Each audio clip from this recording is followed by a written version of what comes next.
Hello everyone, welcome to the end of week 22. So we're to the end of the week 22, and most days this week we had about 5 people out, or 6, feeling ill, and so we're sad about that because we don't want anyone to feel ill, but thank you for considering others.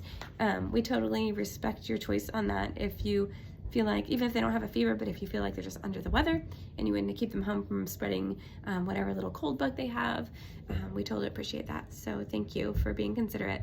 This week, for Ecolab, the 1st through 3rd graders played a fun game with the rock cycle. So they talked about igneous, sedimentary, and metamorphic. If you want to ask them about that, they might say igneous is volcano, volcano, volcano, and sedimentary is layer by layer by layer, and metamorphic is heat and pressure, heat and pressure, heat and pressure.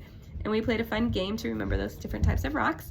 And then the older children talked about angiosperms and gymnosperms, and it's just the difference between flowering and non-flowering plants. It's just the next, they're plants, and then they're angiosperms or gymnosperms, so it's just the next category of sorting plants.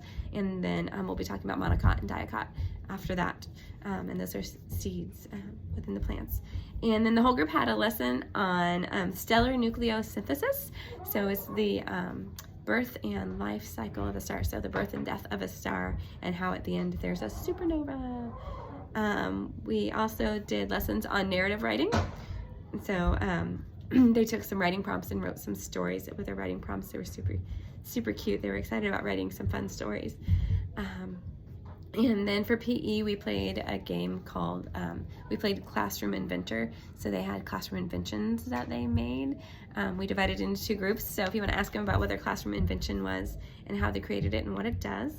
And then today we talked about parts of a leaf and types of leaves depending on their age category.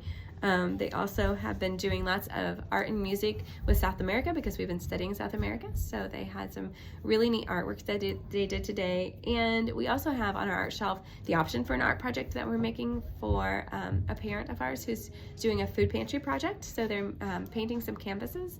And we did some word association with giving and peace and love and sharing and what that meant to them, and taking care of others. And then they're kind of keeping those thoughts in their mind while they're painting their paintings. And then those will be used to raise money for food pantries. And so they're pretty excited about helping. It is really important to us. Like we've noticed, and this, I don't know if it's just a right now thing or if it's a COVID thing, but a lot of the children need lots of lessons and lots of practice with having grace, and also saying thank you when someone gives you a gift or provides you with a service, that instead of responding with constructive feedback, like, oh, this is burnt, this took you too long, why is it so late? Oh, this is nice, but I was really hoping for this instead. Instead, just whenever they gift you something, saying thank you, and maybe even mentioning something. Thank you, I really like the way this pizza's on this plate. Or thank you, I was excited to try some lemon squares today. Just say thank you. You don't have to tell them what you don't like about the gift that they're giving you. So that's definitely something that they can practice at home.